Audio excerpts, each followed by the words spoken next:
Good evening, everyone. Welcome to NOVA's virtual forum, Voting in 2025 with a Disability, Are New Laws Restricting Access? My name is Bishop Chui. I am the Assistant Director at Northeast Ohio Voter Advocates. We're a grassroots organization dedicated to expanding voter participation so that all voices are heard in our democracy. We focus especially on amplifying voices in underrepresented areas in our community and improving the election process across the board. Tonight, we're going to hear from Claire Gaglione from Disability Rights Ohio. She is an attorney at Disability Rights Ohio. Claire graduated from the University of Cincinnati College of Law in 2022. During her time in law school, she worked as a fellow for the Ohio Innocence Project and the Domestic Violence and Civil Protection Order Clinic. Claire began working with Disability Rights Ohio in 2022 as an attorney and advocate for the rights of individuals with disabilities. Her work at DRO encompasses a variety of areas such as fair housing, guardianship, and supported decision-making, and ensuring access to public spaces. She is particularly passionate about accessible voting and ensuring that people of all abilities can exercise their civil rights to cast their ballot. Claire lives in Cincinnati, where she enjoys taking pottery classes and working at Orange Theory. Next, we have Renee Arrington-Johnson. She is an advocate for people with disabilities, focusing on those in the blind and low vision community. Renee, now retired, served as the chair of People with Disabilities Group at General Motors for the last 15 years of her 40-year career. She currently serves on the Audio Description Project Steering Committee and Media Subcommittee, the Foundation Fighting Blindness Cleveland Chapter, Vision Walk Committee, the American Council for the Blind Cleveland Chapter, Community Connection Committee, and is a member of the National Federation for the Blind Cleveland Chapter.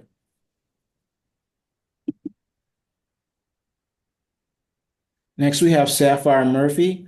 Saphire is a community educator and disability scholar from Northeast Ohio. Saphire gained her bachelor's degree in sociology and is finishing her double master's in liberal studies and sociology.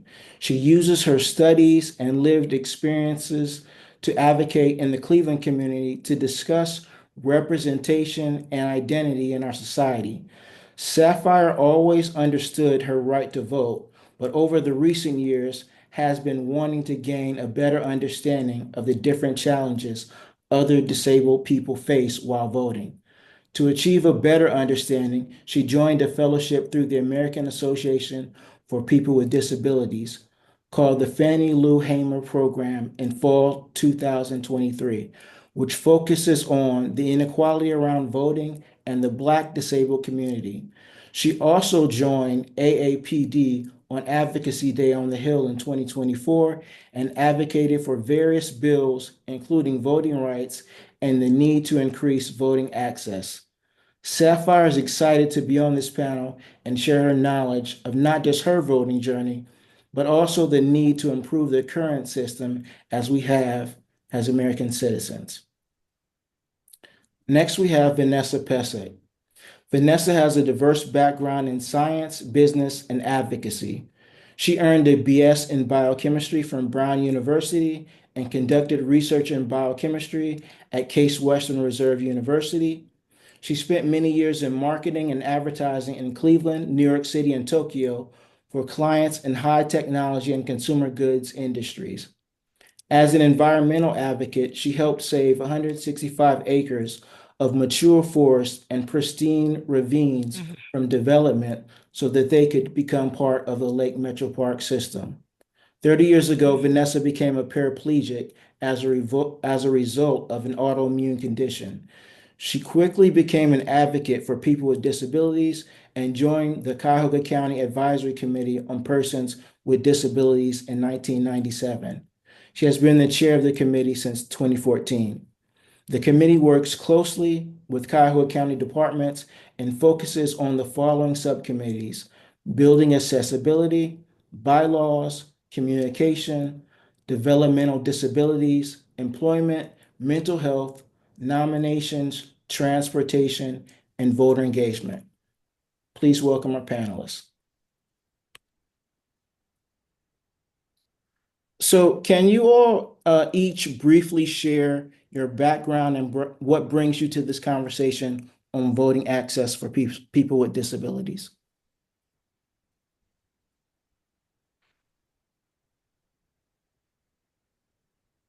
I can start. As you said, I'm an attorney with Disability Rights Ohio.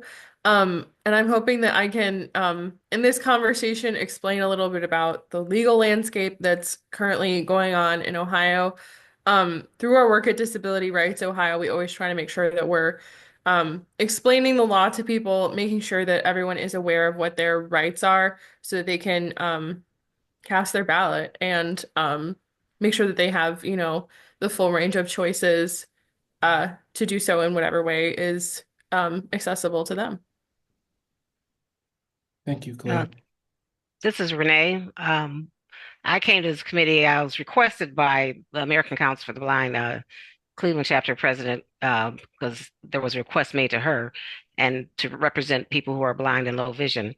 And as a person who my vision at this point is where I can't read text, voting is something I've always done, and I still wanted to continue to do it. And I've ran into situations that have made it difficult for me to vote, or situations where I knew the people that were working at the polling locations could have handled things better. So for me, advocating for the right to vote is very important.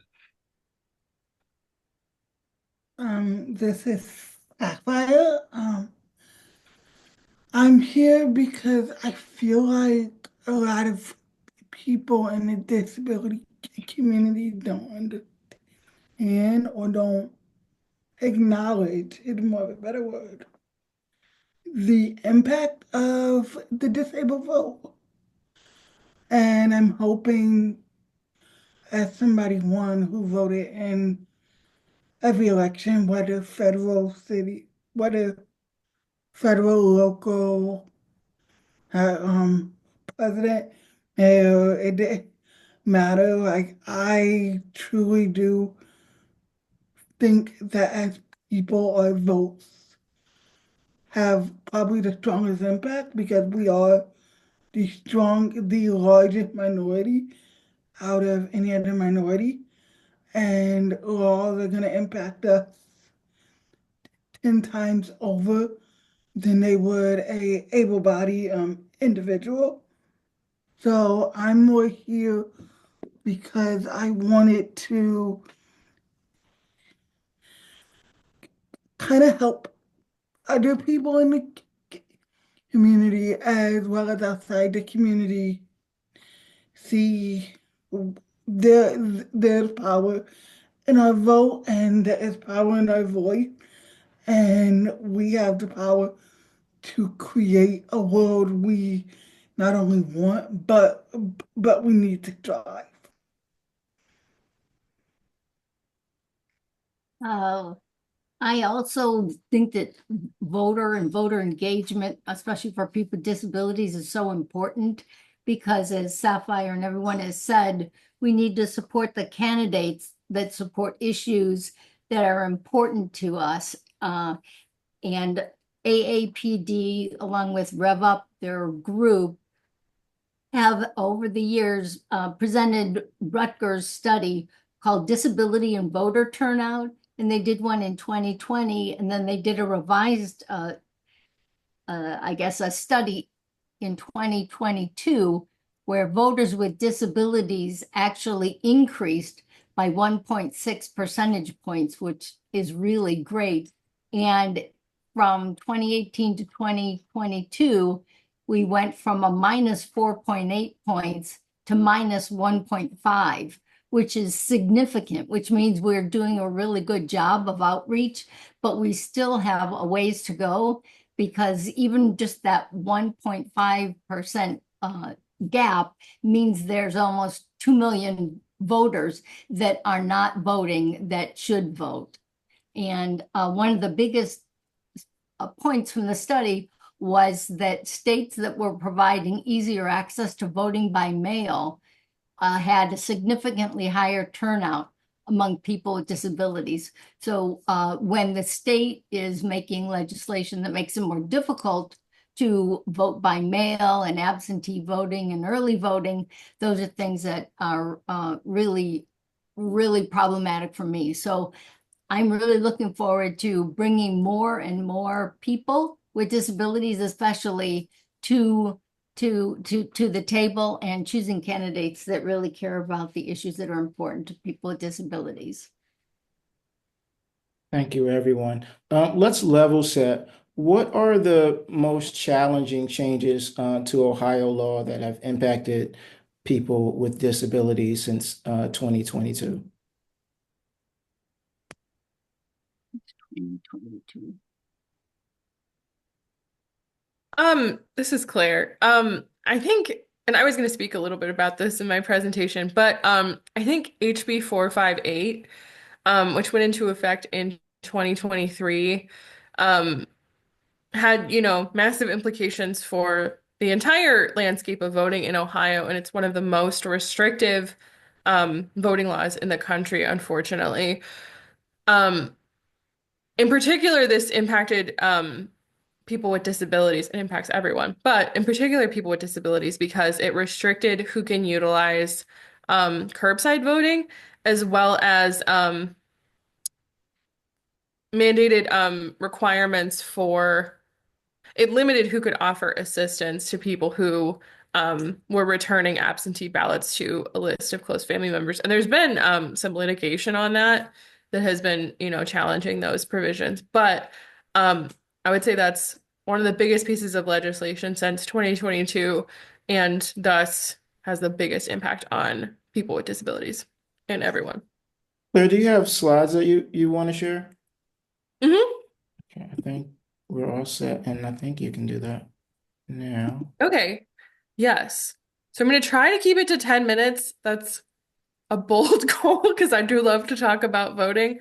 Um, okay, let me share with y'all all.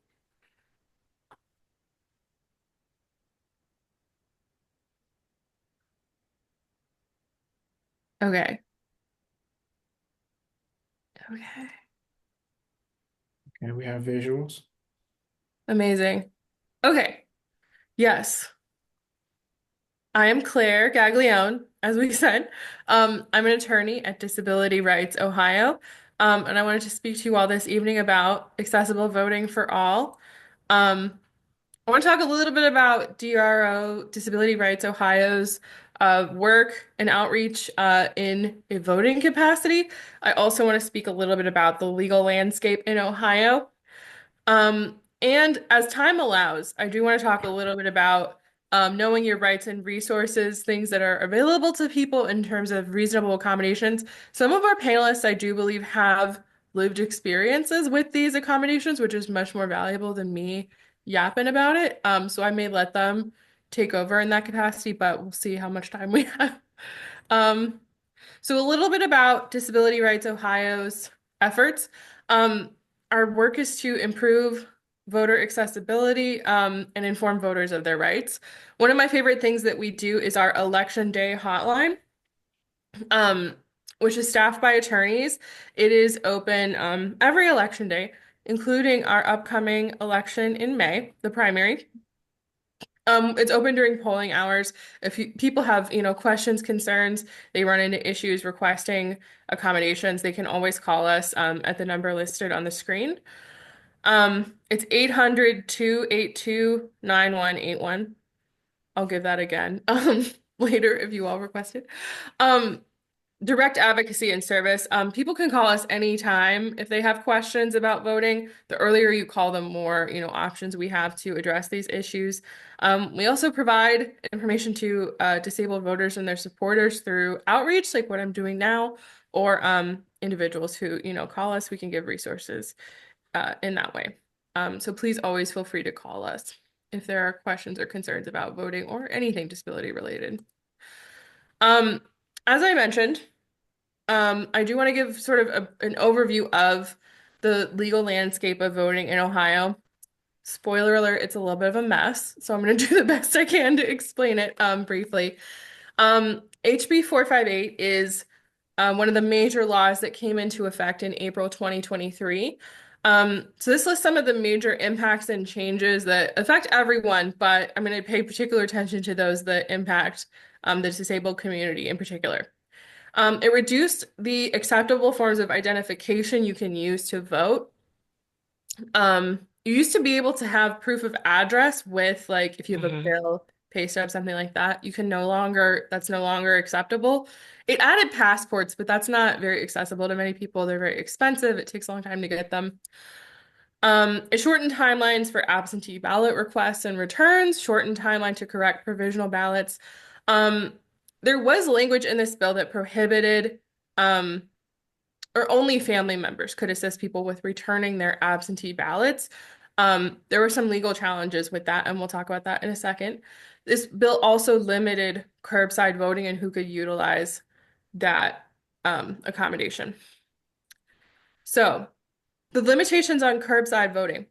Curbside voting, for those who may not know, is a process where if an individual cannot get out of their vehicle at their polling location or early voting, um, workers from the polling place will actually come out and bring all the paperwork to that voter. They can vote from their car. They don't have to get out, do the whole rigmarole. Um, in HB 458, it specifies that only those who are physically unable to enter a polling location are eligible to use curbside voting. However, poll workers are not allowed to question if a voter asserts that they're unable to enter the building. This per a directive by the Secretary of State. So you can see how this kind of favors people with a physical disability who maybe, Mhm. using mobility aid, whereas there are many reasons why a person may not want to or may not be able to enter a polling location. So we can kind of see some problems with this. This has been going on for a few years now. I haven't seen a ton of people citing issues with this. However, hopefully there could be some legal challenges here. So the other part of HB 458 is voting assistance for disabled Ohioans.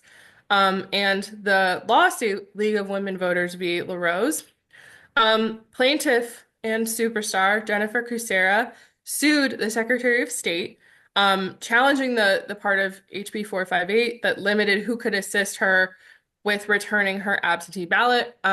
Jennifer has voted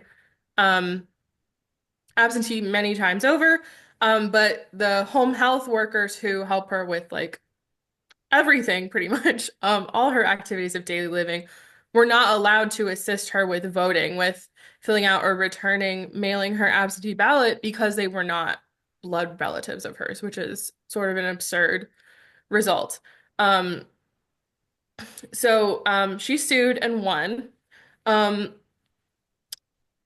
based on Section 208 of the Voting Rights Act, which holds that disabled voters um, can have assistance with any part of the voting process from any person of their choosing, as long as it's not their union representative or their employer or someone who is on the ballot. But anybody else that they choose can assist them with the voting process. So that was a great result. Yes, that was a great result. However, oh, yes. And this is actually Section 208 of the Voting Rights Act. I think it's helpful to look at what it actually says. Um, it says any voter who requires assistance to vote by reason of blindness, disability, or inability to read or write may be given assistance by a person of the voter's choice.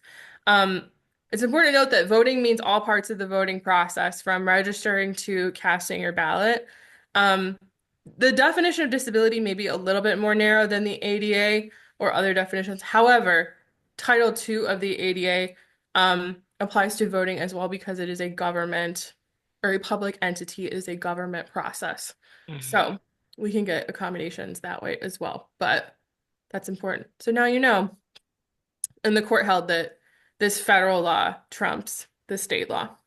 So So, sort of in the backdrop of uh, League of Women Voters v.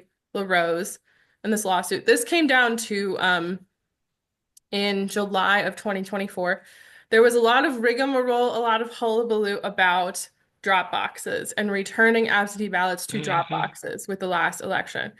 Um, Currently in Ohio, this is based on, I think it's important to note as well, this is based on Secretary of State LaRose's directive to the boards of election, not law, but it does sort of have the effect of law. It is binding.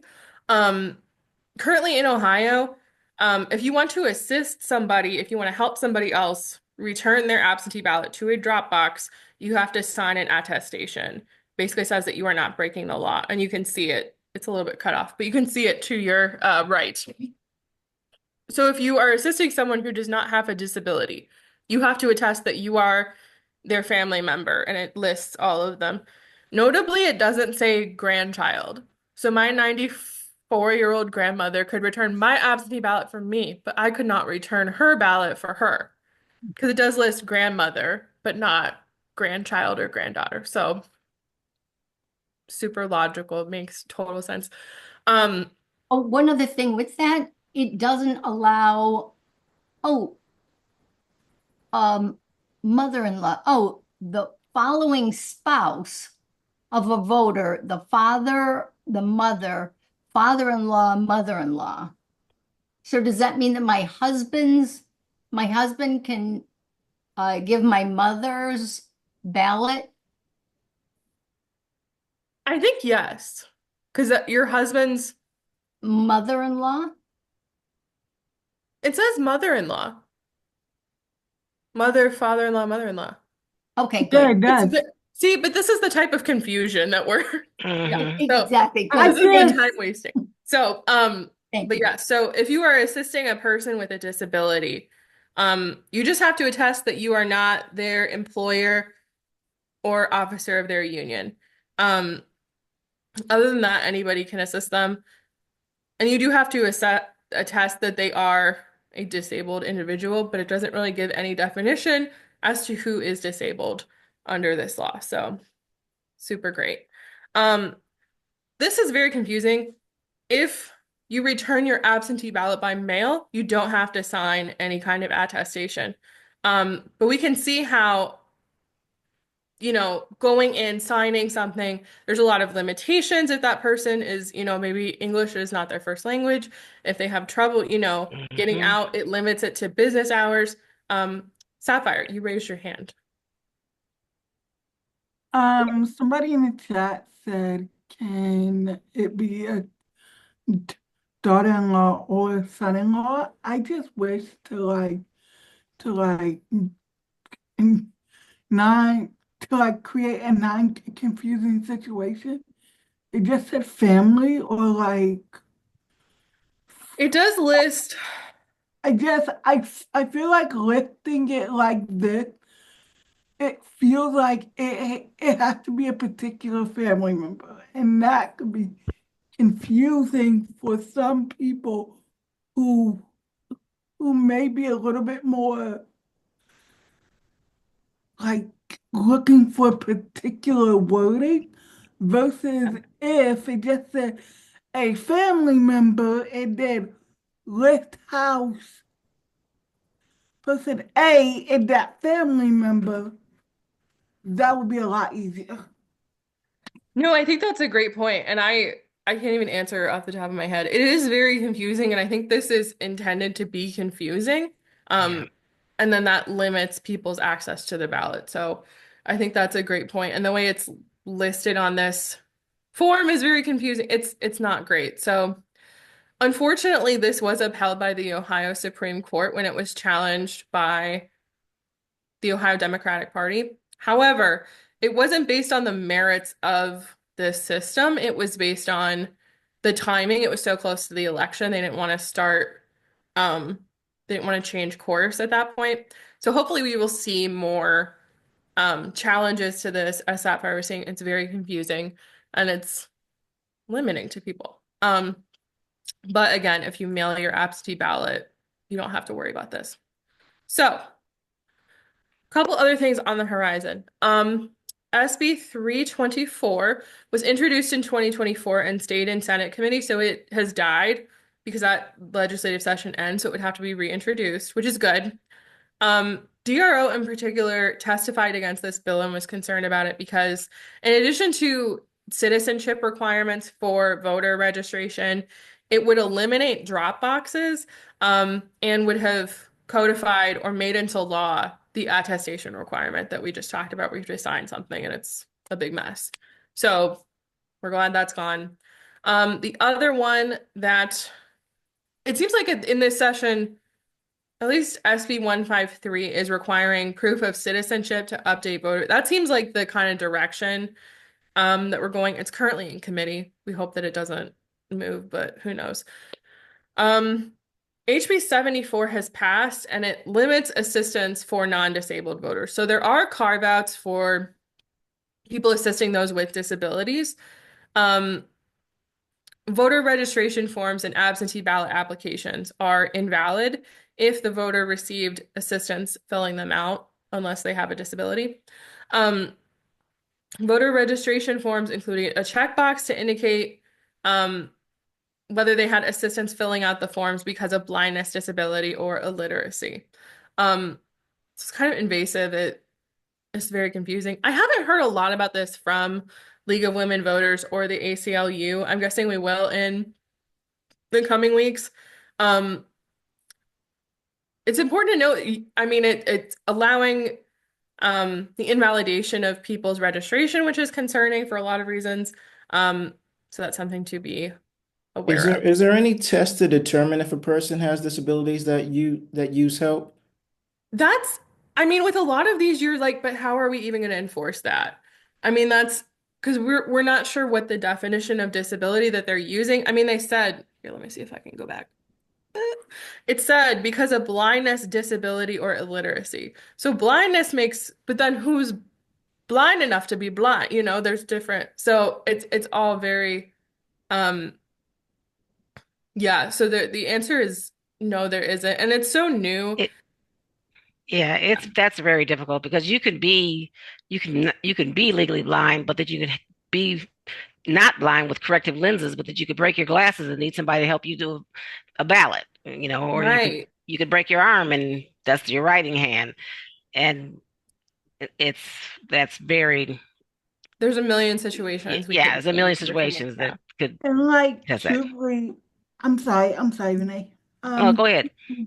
I thought I I thought about that as well. Like, what's going to classify somebody as blind? Because blind is a blind and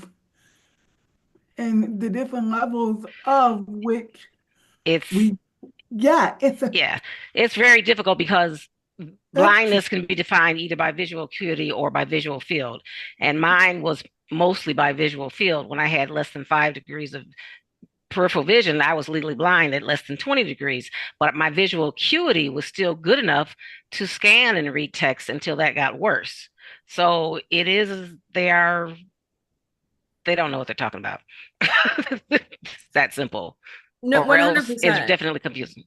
100% Renee. And I think that's, I mean, our biggest evidence when we're drafting legislation and passing it without input from the disabled community, from, Hmm.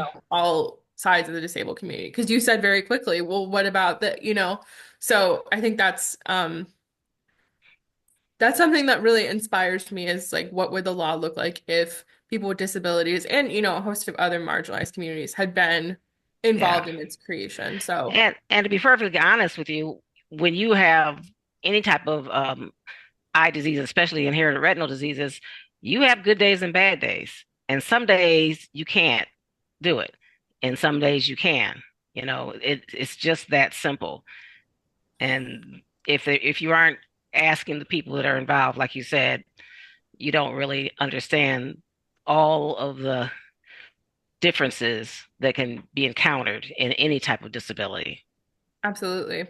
And Absolutely. like honestly, I thought the first time I read about HB 47, the first sorry, 74.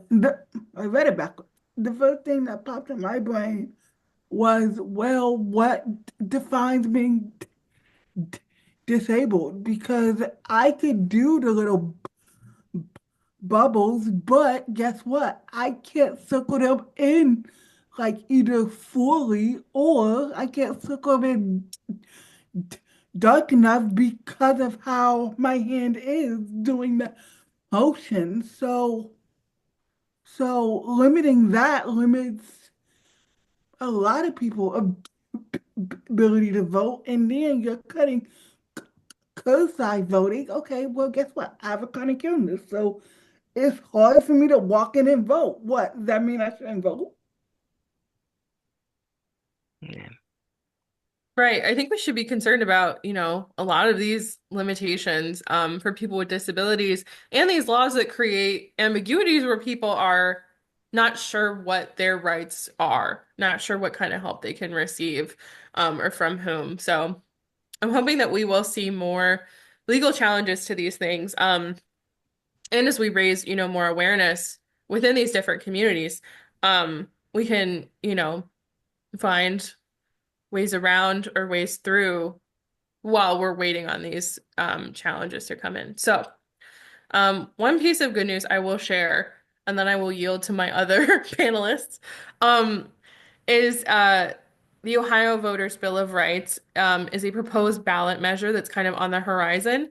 And would create greater voting access in the Ohio Constitution. So it will hopefully be coming to a ballot near you in 2025 or 2026.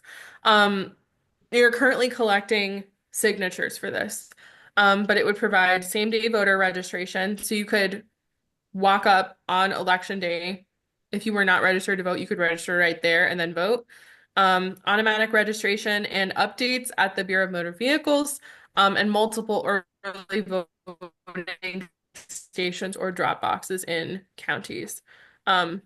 So that's something to hopefully look forward to. Yes, and with that, I will yield to my other panelists to share some of their lived experiences. Um, Well, Thank you, I'm Claire. sharing. Based on everything that you brought up, I'm curious what experiences you all have had, and if you believe that the poll workers are knowledgeable about providing accommodations to voters with disabilities, and if they're given the tools they need to even make it a smooth process for all voters. oh, this is Renee. I would really like to address that issue. Um, when I first started voting in the state of Ohio, when I retired back in 2017, when I was already retired, the polling location had not updated their equipment for people that are blind or low vision or otherwise print disabled and needed the voting machines. And it was a very bad experience because they had to move the machine around and it wasn't giving me any privacy and people were walking right behind me. They couldn't get it to work. And I ended up having to do a paper ballot with my husband filling it out. And that was a very frustrating experience. But then they updated the equipment. So that was an improvement. But when I went there, I stand there to hand up my identification. And instead of talking to me, the person talks to my husband. She looks at my white cane and she immediately feels like I can't talk to her, which was a bad experience because I had to tell her that you can address me, not address my husband. And then she ghosted me because I guess she was embarrassed, which is not necessary, but that's what she did. And then when they took me to the voting equipment, it was turned so that everybody could see how I was voting. And I had to tell them that I'm entitled to vote just like everybody else. So they had to spend time turning the machine around. And then when I voted, they hadn't unlocked a printer. It was like one thing after another. But I have to say, they got better. And the next time I went and voted, my local polling location was better. They're like, see, Renee, we turned the equipment around for you. See, Renee, they remembered me. They were improving. And I think most of the people want to do a good job. But I was really seriously disappointed last time because I went downtown to the Board of Elections to vote, and I figured, well, they should have their act together. No. Again, my equipment was turned the wrong way, and I had to wait while they screeched and scratched the floor to turn it around. So, you know, inconsistency, I would think that when one polling location goes through something, they would have some best practices and share them amongst each other, and they're not doing that. And it's frustrating to have to repeatedly give that same information to people about voting, as a person who's legally blind and needs to use the equipment. So that has been my experiences. But I have to say, I have reported it and I've heard back from people and they told me they communicated. I did see improvements, but I feel like the improvements should carry over to all of the polling locations in the county at least. Have you all found that lawmakers are open to hearing about the needs of voters with disabilities when they're writing and enacting these laws? That's, I'm sorry, this is Sapphire. That's one thing I could say. I I realized lawmakers really do care because they realize more than a lot of people do how huge the disability population is and how big disability issues are. When I had the chance to do advocacy on the Hill last year, I got to talk to all Congress leaders here in Cleveland, and like they were very receptive and they were very willing to listen. And like I remember one law that we were trying to get passed was the the I forget the title of the law, but it was to enhance voting access under what was already John Lewis's Voting Rights Act. They wanted to add to it to enhance access for the polling areas for blind people and for way easier wheelchair access in terms of like some of the tables are not tall enough for wheelchairs to go under comfortably, and then for a way easier curb stop voting process. So like within those conversations, I realized a lot of lawmakers are more than willing to have these conversations. I feel they're just not Mhm. approached with these conversations like they are when it comes to like racial issues and voting. And like I feel like if a lot more people just went like, hey, we're over here, look at us, we have issues too, it would open up the conversation way more. Thank you, Sapphire. This anyone can answer this. What role is the Secretary of State's office playing in either obstructing or making voting more accessible in Ohio? How about making it less accessible instead of more accessible, right? Mhm. The attestation, those sheets. So when my husband turned in my sheet, I can drive, but he has to go during business hours, right? And there's only a certain number of business hours where the box is 24/7. So in a way, I'm being limited because I have a disability.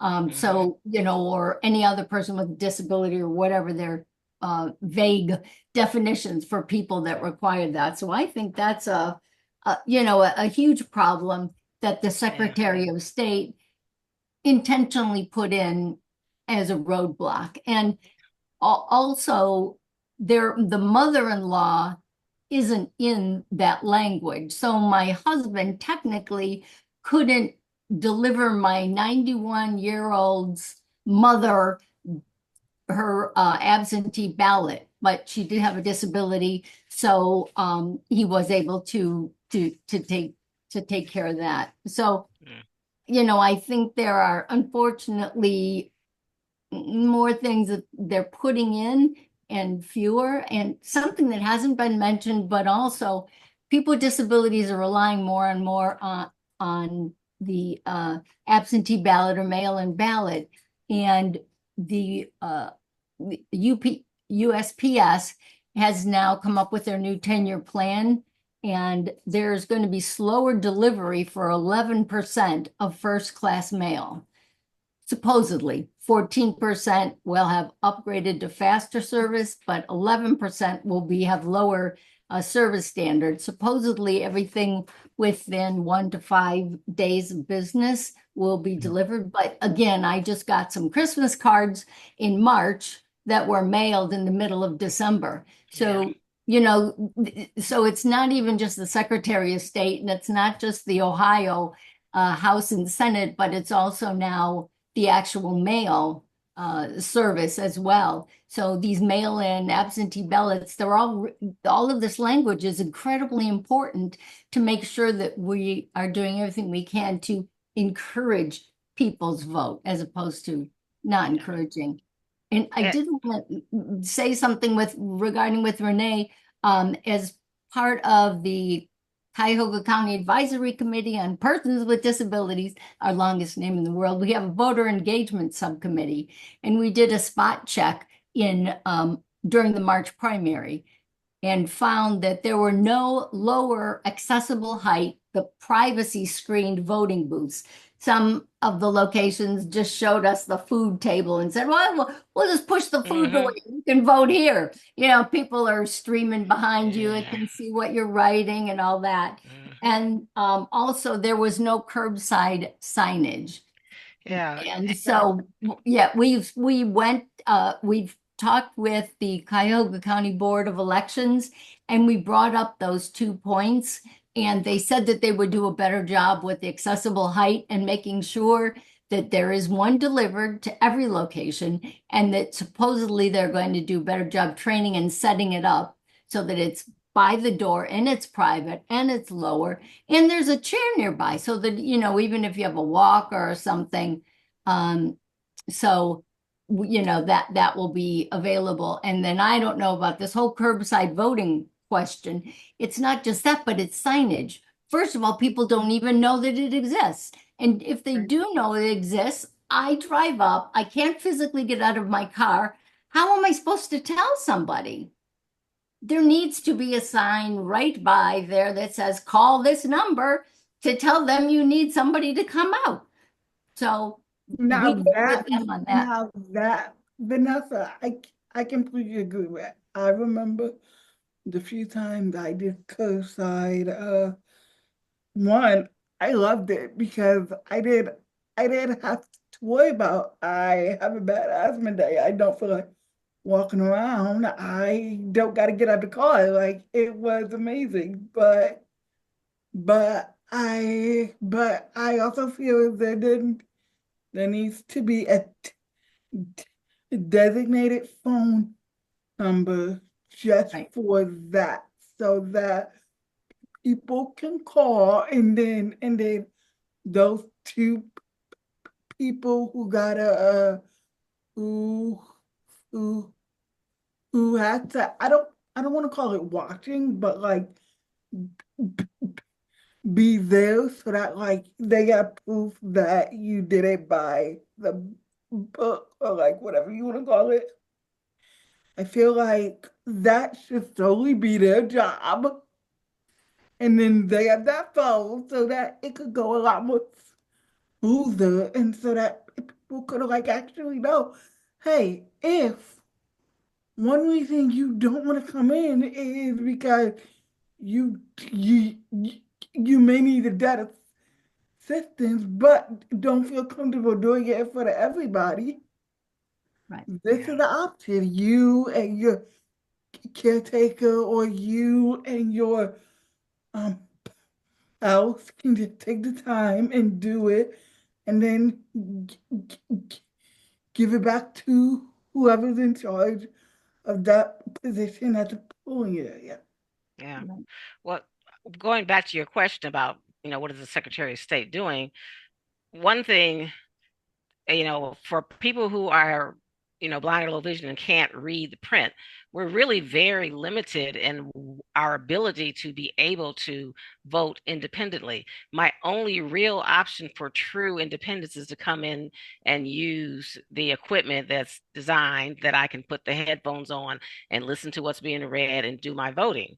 Because at home, I I can get a mail-in ballot, but I can't do it without my husband's assistance because any screen reading technology it's not going to help me to actually fill out that ballot. If the Secretary of State would actually um, look into allowing us to vote on the internet, like some states have done successfully, that would be another option for people who are blind or low vision to be able to vote independently. Otherwise, I'm going to always, have to count on someone else to help me with a mail-in ballot, a curbside ballot. If it's a paper ballot, I'm not going to be able to do it by myself. So I need to be able to use the equipment with the screen reader to be able to truly independently vote. If I really don't want anybody else to know what I'm voting on. And Ohio does have the remote ballot marking system. So there's a way that you can apply and get it so that it would read on your screen. For And real? yeah, but then you do have to print it out and then you have to mail it. So there it doesn't really make sense because No, it if doesn't. you can't, yeah, if you can't physically mark the ballot and you need the remote system to do that, I don't know how you're supposed to then address an envelope and And you need a put a good printer. stamp on it. Not, yeah. So, but there is that. And so you might want to look into that. There may be a way that will make that happen. But anyway, sorry. I feel like both Vanessa and Renee's answers tell is telling us exactly what they're not doing Yeah. in terms of letting us know what is all out there to make our voice heard. I feel like that's our largest issue with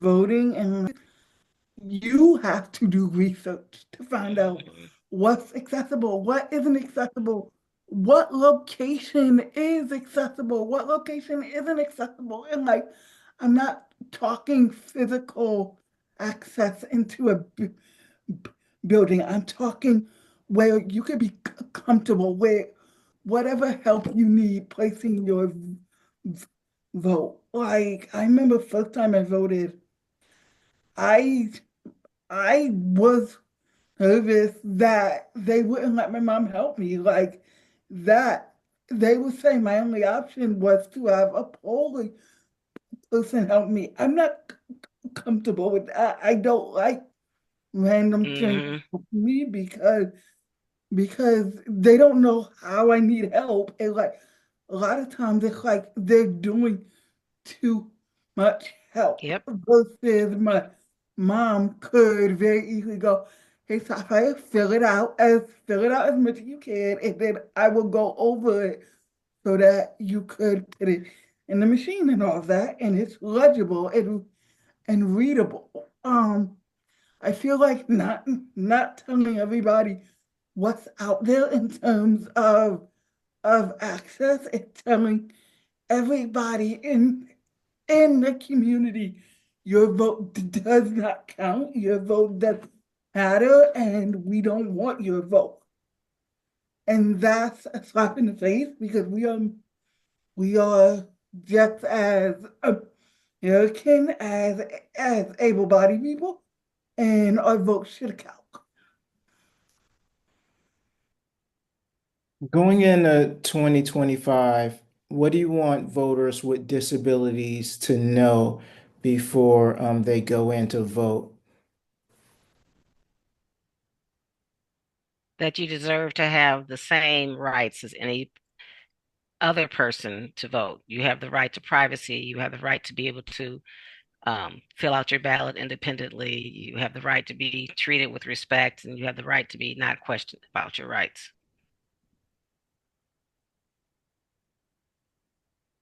Thank you, Renee. Did anyone else want to answer that question? I recommend that everyone plan their vote. I think it's unfortunate, as Sapphire was saying, that people with disabilities have to go to such great lengths to ensure that the polling place that they will go to is accessible. Um, that all these things are there for them. But if you can start that conversation earlier, um, then you can, you have more options and more choice. Um, I recommend that everyone vote early. Um, Thank I you. feel like the biggest worry, I'm sorry, I feel like the biggest worry in our community is people feel like there's a right and a wrong answer when it comes to voting. I say this as somebody who it doesn't matter to me who it doesn't matter to me who you vote for. It just matters that you get out there and vote. Because when you're not voting, they're looking at that. They're saying, well, I'm just randomly throwing out numbers just so you know. Well, the AAPD did the survey and only 30% of the disability community in the whole US voted in 2025, for example. Okay, so that's telling lawmakers and political parties they don't have to reach out to the disability community because the disability community don't care what they do to the community. I feel like a lot of people don't realize us voting tells them, hey, we have people with disabilities in our community that have these issues. We need to address those issues if we want those votes. So that's probably the greatest advice I could give. It doesn't matter who who you vote for. It just matters that you get out and vote, and like that you make your voice heard, and that you make it a point to say, "I'm here. Recognize me when you're campaigning." Thank you. I want to open it up to our audience for questions. Audience members, if you have questions, you can either write your questions in the chat, and it looks like we have some time. If you're interested, you can come off mute, you can raise your hand, and we can take you off mute, and you can ask your question live. The first one is about the intersection of immigration and disability. If you have a disability and also need interpretation or also have extra documentation you need to navigate, how does this affect you?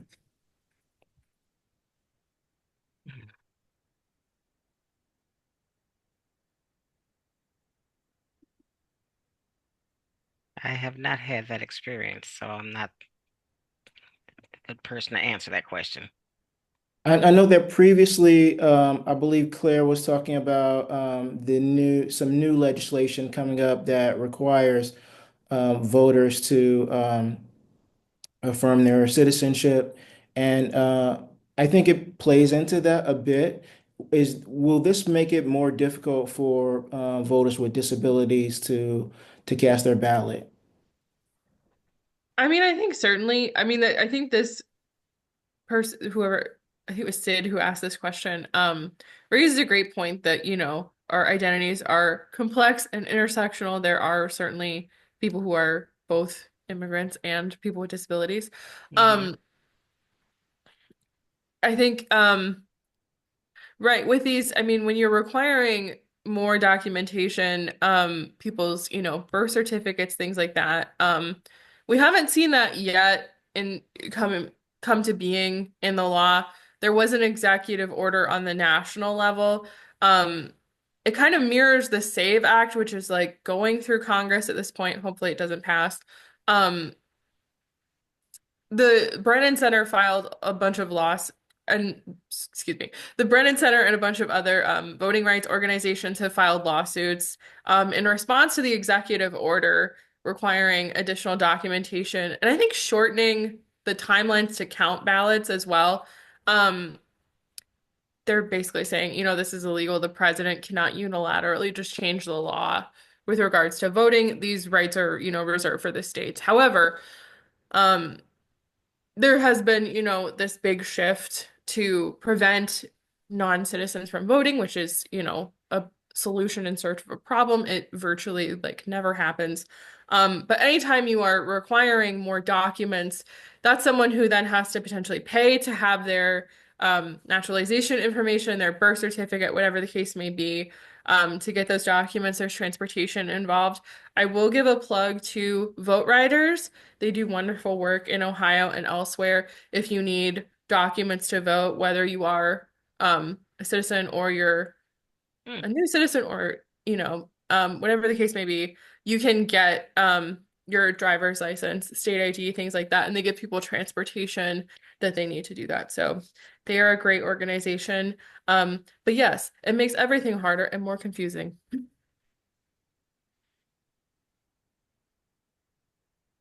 What can Ohioans, disabled or not, do to help protect voting rights and voting access this year?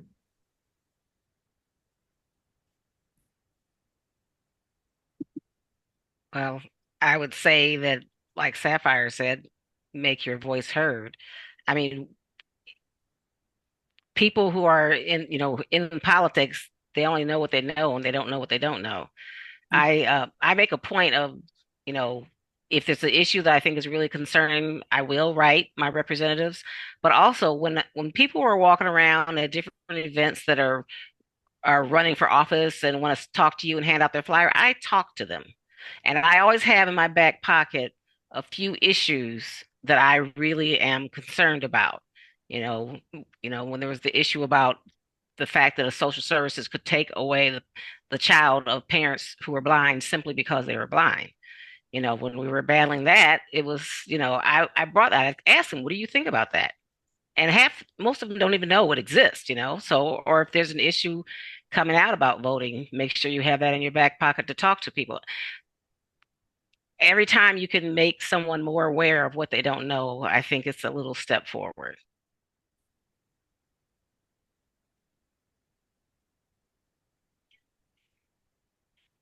You can contact your representative, as Renee said. You can also contact your board of election, if you are experiencing issues. I mean, and I think too, I mean, hopefully people are voting early so that that's not their last opportunity. But if the board of election, if the polling place doesn't know that these issues are happening and they're impacting people, then there's no opportunity to fix it. You can also call Disability Rights Ohio and we will call them for you. And sometimes they will pick up the phone because I say, hello, I'm an attorney. Let's talk about this. But I do think that we have, in calling for people, we have experienced a lot of willingness to resolve these issues and get people the accommodations that they need. So I think that's a really good thing to do. So there are 88 counties in Ohio, and it sounds like there's no consistency among them. Do you find that, and Renee was talking about her experiences in Cuyahoga County, one of the larger counties. I'm imagining that some of the other smaller counties uh, have a more difficult time accommodating folks. Do you find that it's inconsistent across the board, or are there counties that are doing it better and stepping up?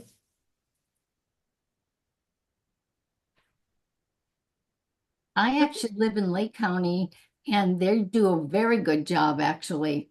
I went in for early voting once and they knew how to use, I was questioning them and asking, how do you use the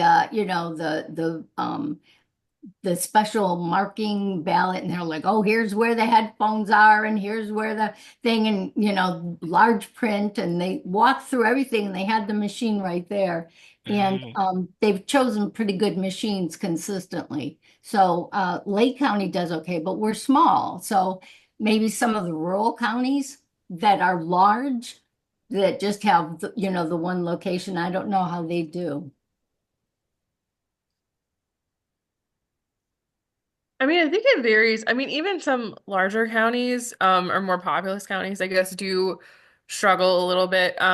We in the past have done outreach in particular about curbside voting, as I think Vanessa was talking about, the signage, making sure that things are consistent. Um, I will say the counties can only, they are reliant, the county boards of election are reliant on the Secretary of State. Um, and in particular, the ADA coordinator, shout out to Brett Harbage. He's a really lovely guy if you have the opportunity to speak with him. Um, and they are making, great efforts to train poll workers as much as possible with, using the assistive technology for blind or low vision voters, making sure all those things are possible. Um, I lost my train of thought. Yes, there is definitely inconsistency with the counties, but there is a systemic issue with um, the Secretary of State's office as well, with making sure that the guidance is consistent, that it's um, clear, all of these different things, so that they know and they have the resources to give to people.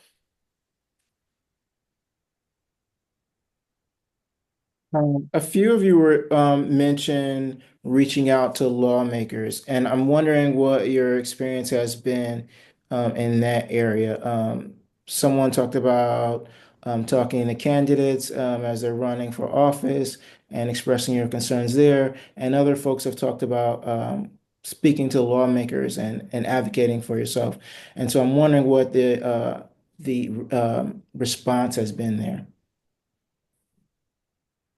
Well, my one-on-one, this is Renee, my one-on-one discussions with candidates, for me, face to face, they were engaged and listening. And, we had good discussions on why I felt the way I did and, what their opinions were on it.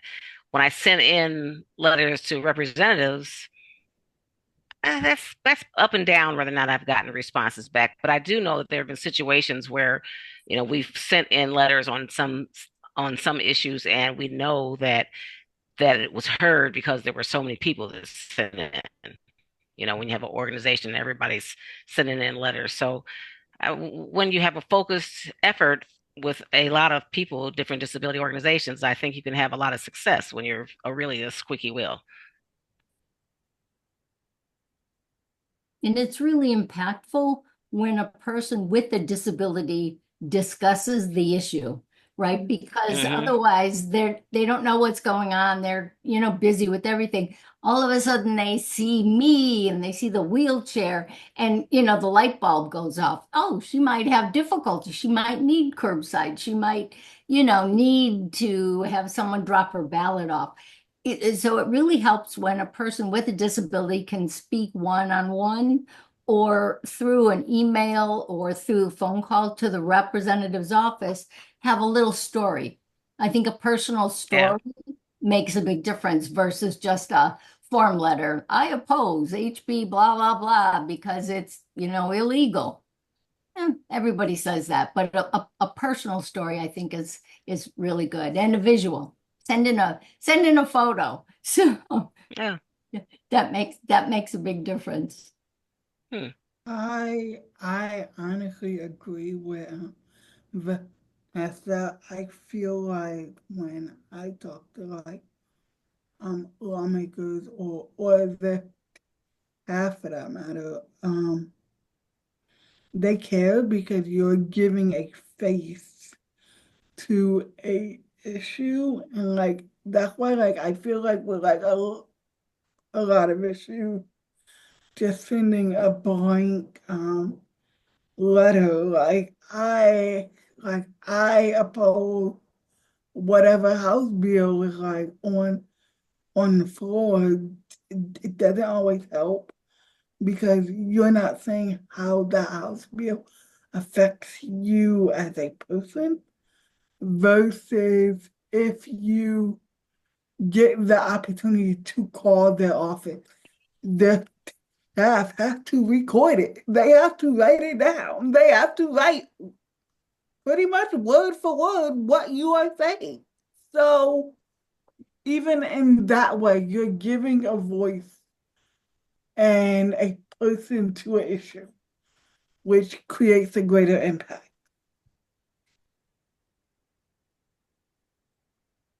Claire, you were talking about is there a liaison in the with each board of elections or at the Secretary of State's office? I think at the Secretary of State's office level. I'm not sure if individual boards of election have. There is a number at the Cuyahoga County Board of Election that I call that's specifically for if I have issues from perspective of a person with disability in voting. That's great. So I'm imagining that each county has that person, or is that what you're saying, Renee? I don't know about other counties, but I know I've had success calling that number at the Board of Elections in Cuyahoga County, and I've received calls back if I left a message, and he communicated that he was communicating with my local polling location, letting them know what the issues were, and that's when I did see improvements the next time I went. Yeah. Because I remember when I was going through training to work at my polling place, I was made aware of the where the ramp was, and that we weren't supposed to allow it to be obstructed, and that someone could drive up to the door, and we would need to go out there with the ballot and things of that nature. But it sounds like those things are inconsistent, and everyone doesn't always pay attention to those to the training on the day of, or people forget. So I'm glad that there's someone out there that is servicing voters in our area.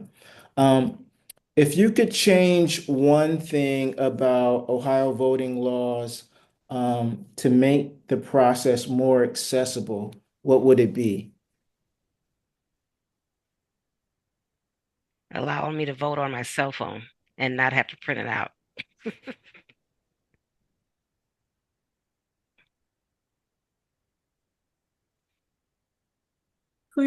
Honestly, create like cheat sheet or like a one pager that like let people know what all access areas there are for voting so that people can plan to vote a way that works for them.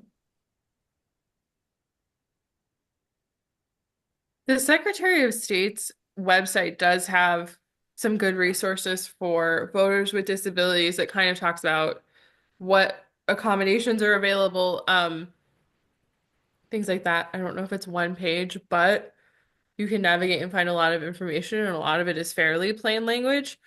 I'm gonna try to find the one that Disability Rights Ohio has. Honestly, that's good.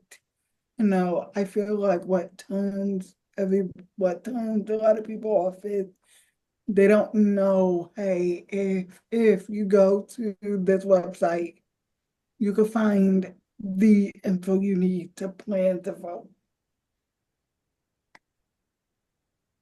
That kind of information needs to be available because not everybody, it has the computer, right? And so if we can do a better job of disseminating the information via places that people with disabilities might go. I don't know if it's doctors' offices. We seem to have a lot of doctor appointments, or the libraries and things like that, and actually have a poster or some documents that they can take home, one pagers or something that I think that would be really helpful. We can go to a lot of the disabilities, what we do, disability organizations in Cuyahoga County, and we can give them little memes and things to push out on Facebook and Instagram that says vote and early vote and today's the day and all of that kind of thing. But only people that have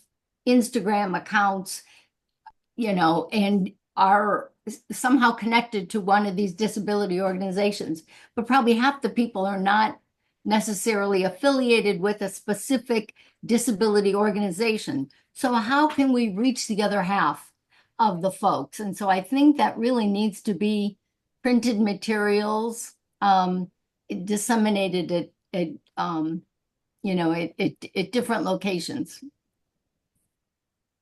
So, and I don't know. That's hard. It's expensive. It requires a lot, but the library systems are really wonderful and effective. So maybe we could do something along those lines as a statewide group getting together. I found that it's often difficult. I did voter registration at some hospitals and medical centers. But the staff there wasn't aware that people who were hospitalized could vote from their beds, and they hadn't made any plans to make that accessible or offer that to residents at the hospitals. Hmm. So I don't know what has to change in order for this information to get out there and for people who are working in these spaces to be aware of that. But it's clear that some things need to change.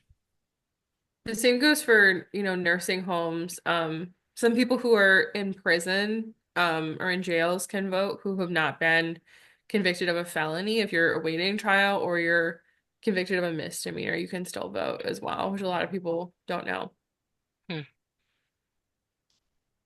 What's at stake if these barriers aren't addressed before the next major election? I mean, truthfully, our, our country, if I'm being honest, I mean, we're only, what, 90 days in, a little over 90 days in? Almost, wait, yeah, sorry, we're a little over 60 days in, and it's just, this is the, this is chaos already. And like, I'm not even talking political lines, I'm talking, there's so many places in danger of losing Section 504.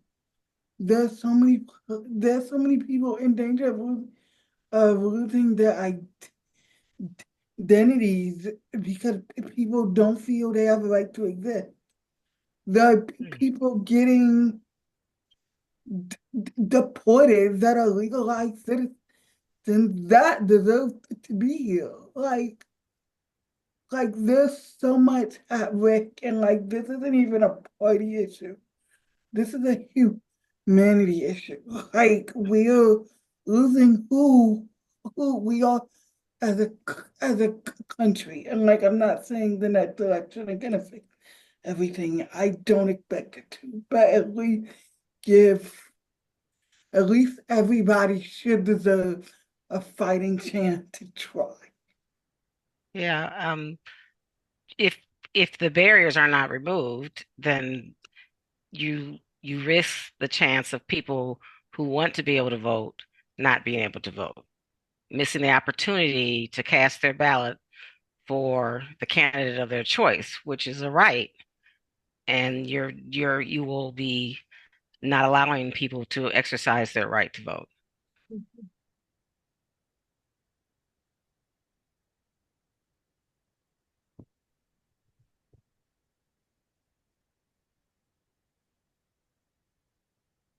We're running up on time.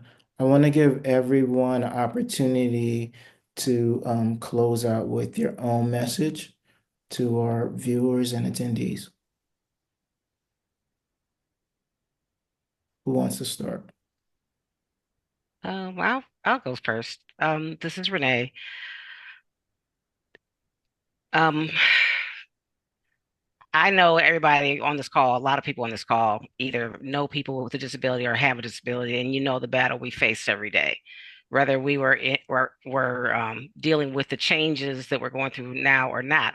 We are every day in the trenches trying to uh, battle for our rights. And I would just say that right now you might be getting overwhelmed with a lot of things coming at you at once, but it's still important to continue to fight the battle, to advocate for yourself and for others, and to you can't do everything, so pick the ones that are most important to you and stay focused on it and continue to advocate and continue to make those phone calls and do whatever you feel is the right way to move the needle forward for our voting rights and our other rights. So this is Sapphire. If I had to say what my message would be,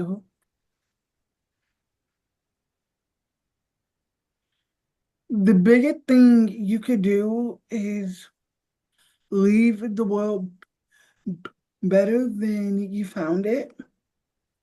And whatever that looks like for you, whether it's getting up, protesting, whether it's voting, whether it's just figuring out the way for you to move more free in the world,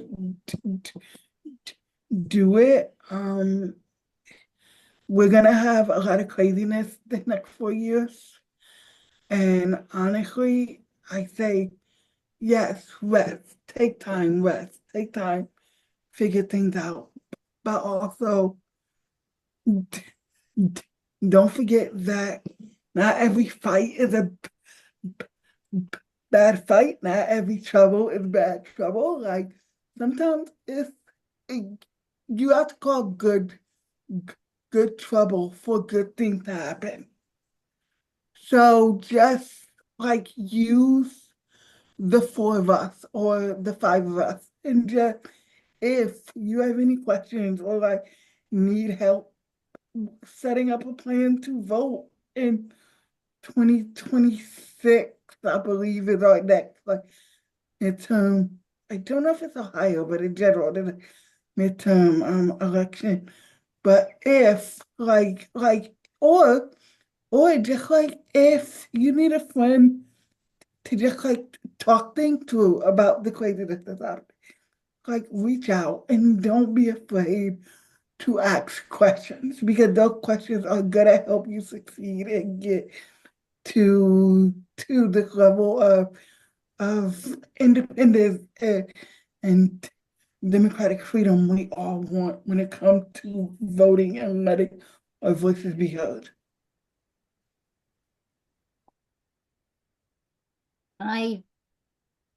What I would love to do is find a way for a lot of the disability organizations to get together and figure out our strongest messages. So one of the chats are, is Medicaid generating more interest in the disabled community? And is that a big issue that we should talk about?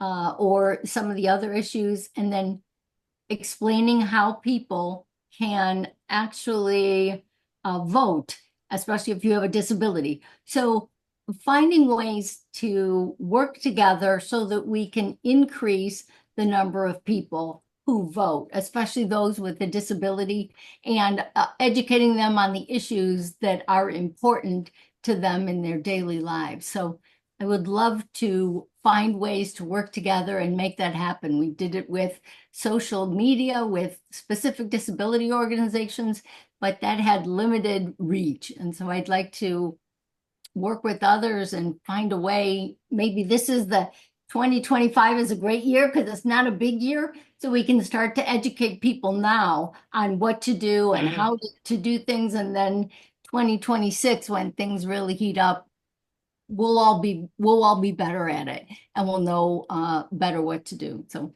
that's what I'd love to do and see. Thank you all so much for sharing your lived experiences with voting. I think that's such a valuable thing. Um, I will say, plan your vote. we have a primary election coming up in May. I believe it's May 6th. Um, primary and special election, I believe. Um, plan your vote. I think the idea that our vote doesn't matter, that you only have one, that it's not important to vote in every election is one of the oldest and most pervasive forms of voter disenfranchisement that exists. It does absolutely matter. And it's worth planning, how you will vote, whether it's, early, on election day, in person, absentee, whatever the case may be, what kinds of assistance or accommodations you need, what kind of documentation you may need to get to that point. Check your voter registration. You can do it online very quickly. Um, yes, but please vote. Please call Disability Rights Ohio. You will probably speak to me. If you are having difficulty, if you're having experiencing confusion, if you have questions about voting, please do call us. Please reach out. And we will do our best to help you, even though it's a jungle out there. Um, Exactly. but we don't know what issues exist if we don't hear from people. So that gives us, a sense of where to go in our advocacy and our efforts. So please do reach out. On behalf of Northeast Ohio Voter Advocates, I want to thank all of our panelists for being with us this evening, and everyone who decided to tune in. Thank you so much. This concludes our panel. You can find more information about all of these issues at nova-ohio.org. And you can also join our newsletter and look out for our next panel. Thank you so much for your time. Have a good evening. Bishop, thank you so much for such a great moderation. Yes, thank